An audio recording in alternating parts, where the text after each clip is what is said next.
Trust isn't just about fidelity. It's about the quiet things, the passwords you share, the way you sign your name on a mortgage, the long-term plan scribbled on napkins over cheap wine. So when I found the first discrepancy in our finances, I didn't think betrayal. I thought mistake. That's how well she played it. I've always been a numbers guy. Not in the Wall Street sense, I wasn't some hedge fund genius, but I ran a small IT consulting firm, built it from the ground up. I've always liked the neatness of data. Ones and zeros. Spreadsheets. Nothing left to interpretation. You either balance or you don't. My wife, Rebecca, wasn't a numbers person. She's more aesthetic. Stylish. Interior designer with a Pinterest-perfect touch for every room in our house. I admired that about her. Still do, in a strange way. We made a good team, or so I thought. I handled the finances, the big picture stuff. She took care of the warmth, birthdays, family trips, the emotional glue. We'd been married 19 years. 2 kids, one in college, the other a high school junior. A house in the suburbs with a backyard we worked hard for. Joint bank account. Joint savings. Joint everything, or so I believed. It started with a quarterly investment report. Nothing dramatic, just a missing dividend payout that caught my eye. A small number. A ghost figure. I almost ignored it, chalked it up to an oversight by the brokerage, but something about it kept gnawing at me. So I dug. The next day I pulled the last few years of statements, sat at the kitchen island with my laptop and a mug of lukewarm coffee, and began cross-checking deposits. It wasn't thrilling work, but again, numbers calm me. It's like untangling a knot, tedious, but you feel a kind of peace once it comes loose. Except this knot got tighter the more I pulled. There were regular withdrawals from an old joint investment account, small ones at first, 500 here, 1,000 there. Always timed around quarterly deposits or small windfalls. But the name on the transactions? That's what stopped me cold. They weren't under my login credentials. And I hadn't touched that account in over a decade. I asked Rebecca that night, casually, while we were brushing our teeth. I mentioned the dividend. The account. Her eyes flickered, just a split second, but I caught it. She smiled and said it must be an error. That she hadn't touched that account in years either. Probably a clerical thing. Maybe something the bank auto-routed. I wanted to believe her. God, I really did. But I've learned something about instincts, they don't yell. They whisper. And if you've trained yourself to listen, even the softest nudge can sound like a warning siren. So I listened. Over the next week, I made it a project. Nights after the kids were asleep, I'd fire up the old desktop in the basement, the one with all our archived files, and I'd dig. I pulled tax returns, account histories, retirement logs, even old statements from investment accounts I thought we'd closed after our first house sold. And what I found made my stomach turn. Rebecca had opened a separate checking account in her maiden name. Nothing illegal. Just private. She used a mailing address tied to her old design business, the one she shut down after our second kid was born. And she'd been slowly, consistently funneling money into it for 11 years. Sometimes it was through reimbursed business expenses. Sometimes through household budget transfers. Other times she routed investment returns directly to it without my knowledge. Always just small enough to go unnoticed. But over a decade, it added up to tens of thousands. I didn't sleep much that night. Not because of the money, though yes, that hurt, but because of what it meant. She had lied. Not once. But over and over. Built an entire hidden infrastructure beneath our life, like a secret basement I never knew existed. The next morning, I watched her pour cereal into a bowl, humming along to some song on the radio. She looked so ordinary. So innocent. And I sat there wondering how many other parts of our life were hers alone. How many corners she'd carved out for herself while I was busy being the provider. I didn't confront her. Not yet. Because I needed to know the full story. And because, if I'm honest, I wasn't ready for the answer. It's a strange thing, being married to someone for nearly 2 decades and realizing you don't know what they're capable of. I used to think trust eroded through dramatic moments. Big betrayals. Explosive confessions. But I was learning, day by day, that the real damage happens in the quiet. In the lies that wear a familiar smile.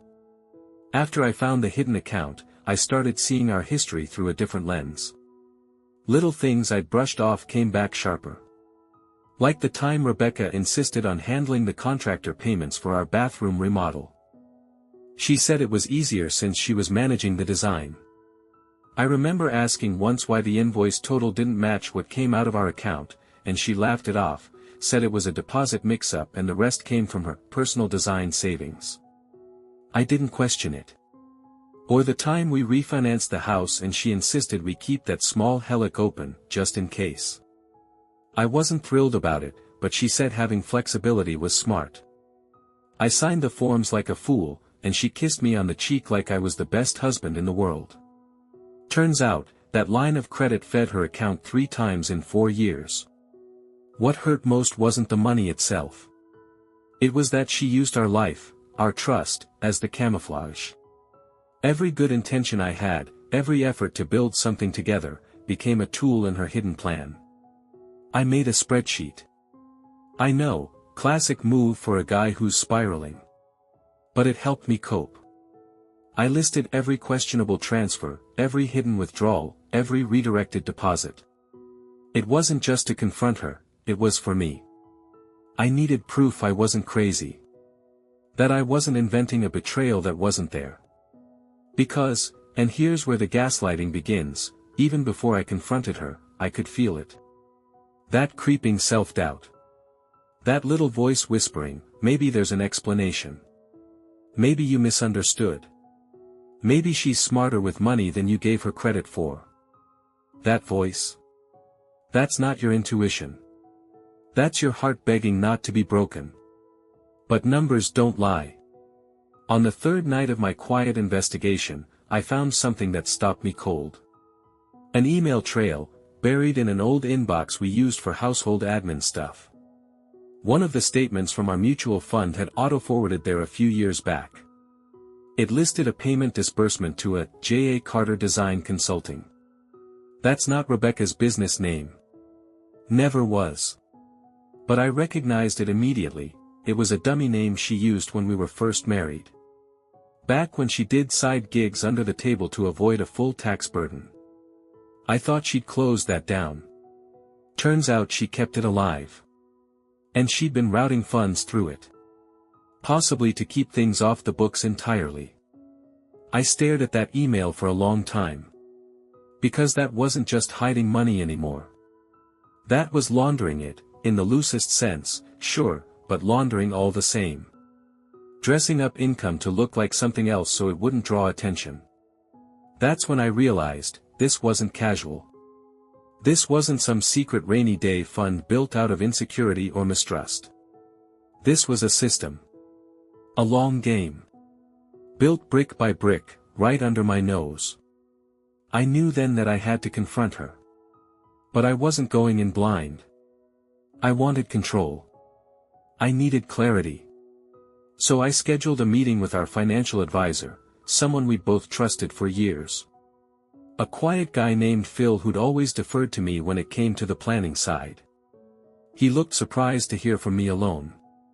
We met at his office the next day, and I laid it out carefully. Asked if he could walk me through all our joint investment activities from the last 10 years. He did. And he didn't hide his concern when he saw the discrepancies I flagged. Then I asked the question that had been sitting like a stone in my chest. Has Rebecca ever asked you to move money into any accounts I'm not listed on? Phil went quiet. Shifted in his seat. Then he said something I'll never forget. She told him years ago that I wasn't interested in the details. That she was taking more control of our future. Said she was reallocating some funds to streamline things. He admitted he never thought to ask more questions. Because, in his words, you both seemed solid. Like one of the few couples who actually talked about this stuff. We did. But only about the parts she wanted me to see. That night, I didn't sleep. Again. I just sat in a guest room with that spreadsheet open and realized I was married to someone who could lie with kindness in her voice and consistency in her routine. Who could plan date nights and birthday parties and college visits while slowly, deliberately cutting me out of our own life. There's a peculiar calm that settles over you when you finally decide to face someone who's been lying to you. It's not peace. It's not rage. It's a kind of stillness, like the eye of a storm. You know the wind will whip up again soon, but for now, it's quiet. That's exactly how I felt the night I confronted Rebecca. She was in the kitchen, lighting one of those citrus sage candles she liked. The kids were out, our daughter at a study group, our son down the street playing Xbox with a friend. I chose that time on purpose. I didn't want collateral damage. I had the folder with me, printouts, screenshots, account histories, my spreadsheet neatly tabbed. I'd laid it all out like a trial brief. Not because I wanted a courtroom showdown, but because I knew if I didn't anchor myself in facts, she'd start bending reality. She was good at that. I sat down at the table. Told her we needed to talk. She smiled, a little wary, but still casual. Like maybe she thought it was something about college tuition or the gutters we hadn't cleaned yet. That smile faded fast when I opened the folder and slid it toward her. Her hands didn't move right away. She just stared at it. Then I asked, "Why didn't you ever tell me about the other account?" She blinked. Said, "What account?" I stayed quiet. Just looked at her. She flipped open the first page, a bank statement under her maiden name. Then the second, transfer logs from our joint brokerage into the J.A. Carter consulting business. Then the third, a tax document from 2 years ago that didn't match what we filed together. I watched it hit her. Not like a crash, more like a slow fog rolling in. She wasn't panicked. She was preparing her story. She leaned back and said something I've thought about every day since. "You're really digging into this? After all these years?" That's how she framed it. Not "I'm sorry" or "I can explain." Just quiet indignation. Like I was invading a sacred space she'd built for herself. I asked her why she needed that account. She said it was for security. Said she'd grown up watching her mom struggle after her dad died, no access to money, no knowledge of how things worked. Said she promised herself she'd never be that vulnerable. I told her that would have made sense, if she had saved on the side. But she hadn't just saved. She'd taken from our investments. From us.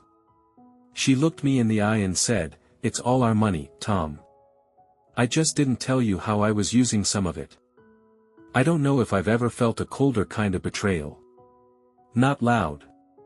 Not violent. Just surgical.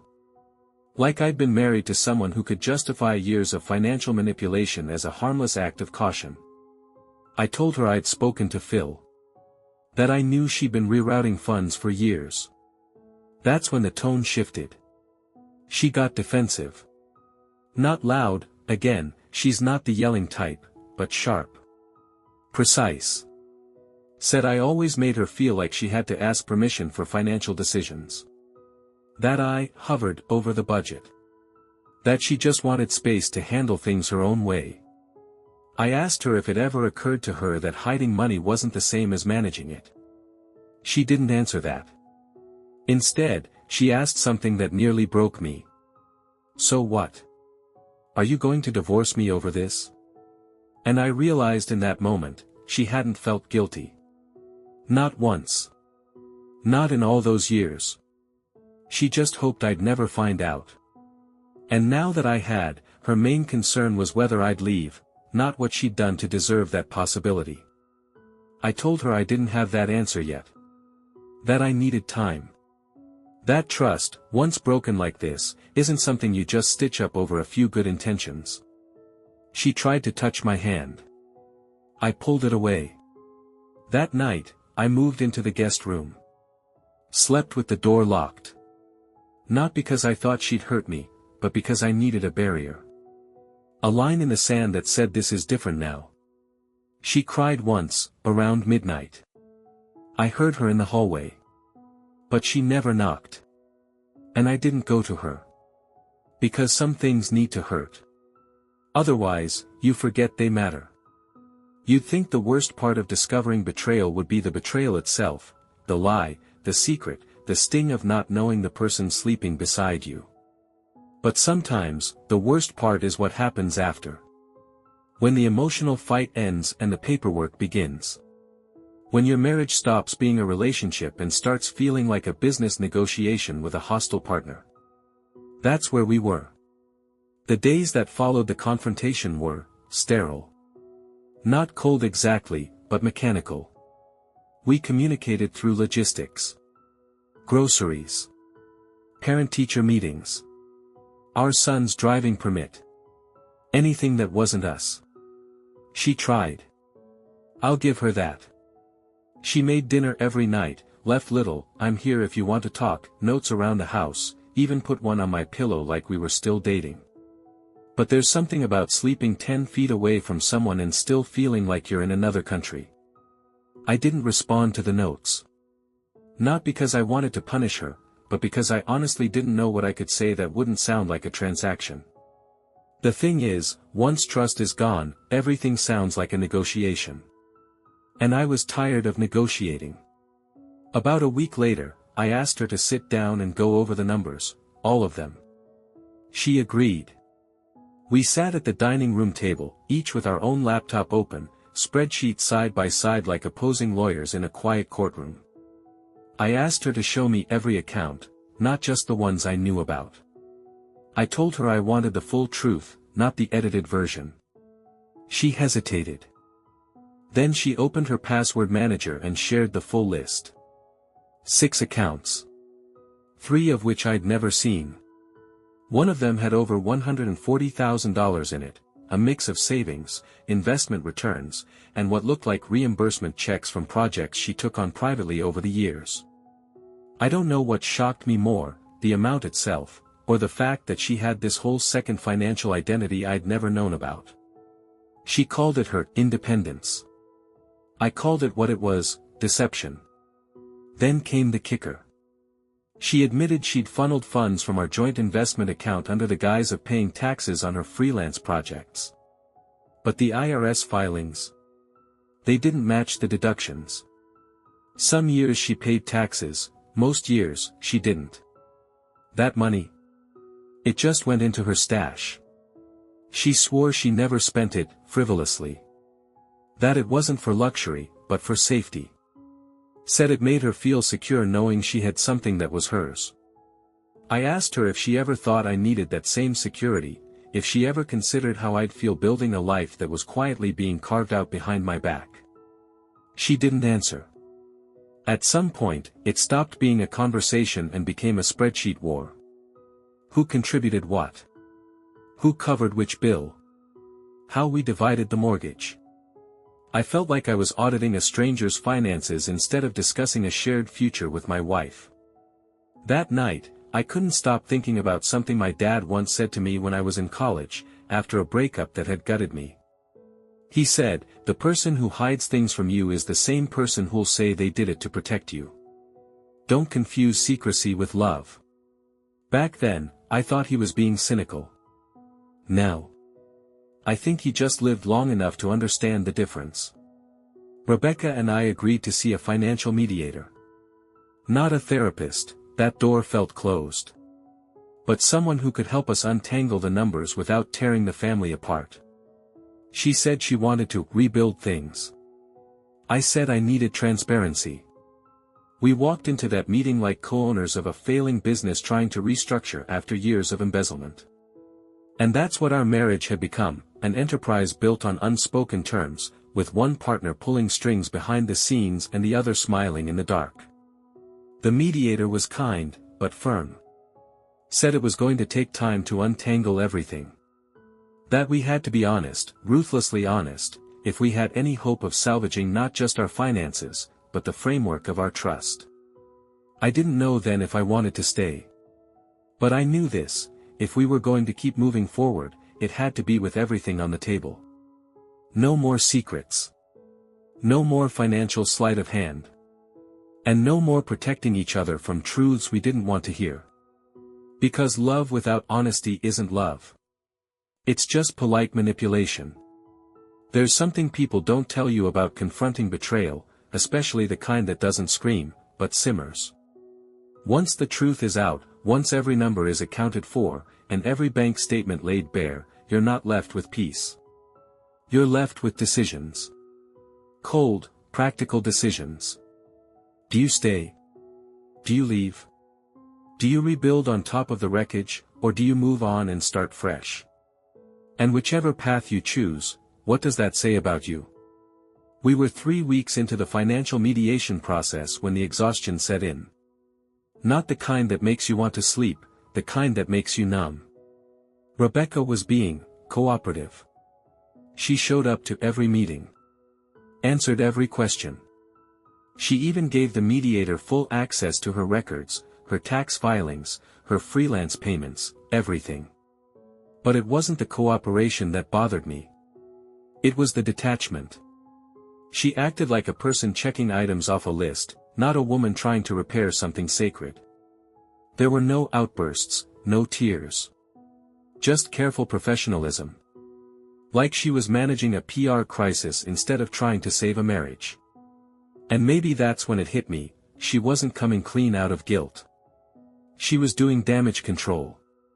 In one of our sessions, the mediator asked us a question we hadn't considered yet. If you weren't married to each other, would you still choose each other, today? Rebecca was quiet for a moment. Then she said yes. I didn't answer right away. Not because I didn't know how I felt, but because my answer wasn't clean. It wasn't no, and it wasn't yes. It was something messy.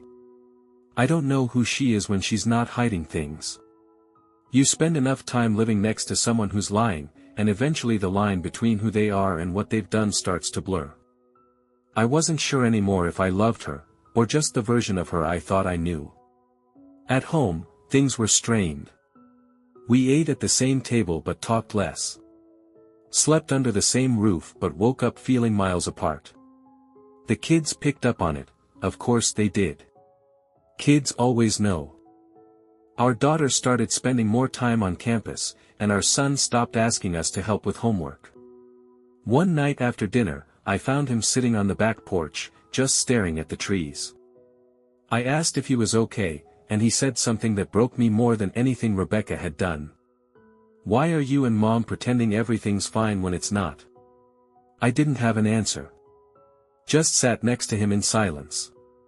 Because that's what happens when your marriage becomes a performance. Eventually the audience stops clapping.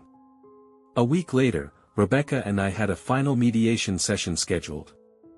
Not the last forever, but the last before we decided next steps, whether we'd restructure the accounts and stay married, or divide the assets and go our separate ways. That morning, she handed me a letter. Not an email. Not a text. An actual letter, handwritten, folded in half, placed on the kitchen counter next to my coffee. The envelope just said Tom. I didn't open it right away. I went for a drive. Took the long way around the lake. Let the paper sit on the passenger seat like it might bite. Part of me didn't want to read it. I was afraid it would be another justification. A neat little bow on an ugly truth. But it wasn't. It was messy. And honest. For once. She wrote about her fear. About watching her mom struggle financially after her dad died and promising herself she'd never be helpless. About how she started putting money away in the early years, just in case, and how that turned into a habit she couldn't break. She said she told herself she'd come clean one day. That she'd surprise me with a rainy day fund, and we'd laugh about how prepared she was. But then the lie got too big. And she started convincing herself that not telling me was somehow protecting me. That if I never knew, we could keep our life intact. She ended the letter with something simple. I know I lost your trust.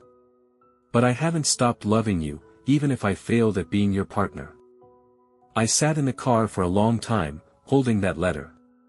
And I realized, you can't fix everything with an apology. But sometimes an honest one, a real one, is the first brick in a new foundation. People like to think love and money live in two separate drawers. One holds emotion, the other holds practicality. One is where you keep your wedding vows, the other your tax returns. But if you've ever really built a life with someone, I mean built it, brick by brick, you know better. Those drawers are never separate. They bleed into each other. And when one breaks, the other shakes with it. After I read Rebecca's letter, I didn't rush home. I parked outside our favorite old diner, ordered black coffee, and stared out the window at a couple arguing in the parking lot. They looked like us. Or maybe just like anyone who'd ever tried to make a marriage work. Tired. Hurt. Still standing there. It's a strange thing, when someone betrays you, your mind splits. One part wants to run. To preserve what dignity you've got left. The other part, it wants to fix it. To claw back something that once felt pure, even if the shine is gone. I took Rebecca's letter to the final mediation session. Didn't bring it up at first. Just listened. She laid out the final numbers herself this time. She'd already moved the hidden funds into a new joint account. She'd closed the side business. Showed me the statements. Passwords. Paper trail. No more secrets. The mediator asked us what we wanted to do next. And I said something I never expected to say. I'm willing to try. But not to rewind. Only to rebuild. Rebecca nodded. Not with hope, with acceptance. Because here's what I'd realized in that diner parking lot. She broke my trust. That part was true. But I let the trust rot quietly for years too, never asking deeper questions, never digging because I didn't want to see. I played the role of the provider so long I stopped being a partner. And maybe that gave her the space, not the right, but the space, to justify her betrayal. So we made a new agreement. Not the kind you notarize, but one that felt just as binding. Every account, every dollar, would be open, no more hidden ledgers. We'd go to couples therapy, not to save the past, but to understand the present. And most of all, we'd stop performing. No more, everything's fine, for the kids, the neighbors, the social media posts. If we were going to stay married, it had to be real, scars and all. It wasn't a romantic moment. No hand-holding across the table. No dramatic tears. Just two people, tired and older than they were a month ago, choosing not to give up. At home, we told the kids enough to be honest without giving them the weight. Said we'd had a rough patch. That we were working on it. That sometimes, even grown-ups have to rebuild the rules. That night, I moved back into the bedroom. The bed felt strange, like it remembered we hadn't been whole in a while. She reached for my hand in the dark, and for the first time in weeks. I didn't pull away. Not because the pain was gone. But because I was learning something important. In love, as in money, forgiveness isn't a transaction. It's an investment. One you make before you're sure it'll pay off. And maybe that's the real secret. Not in the ledgers. Not in the letters. But in the quiet choice to stay. To try. To trust again, even when you know what it might cost.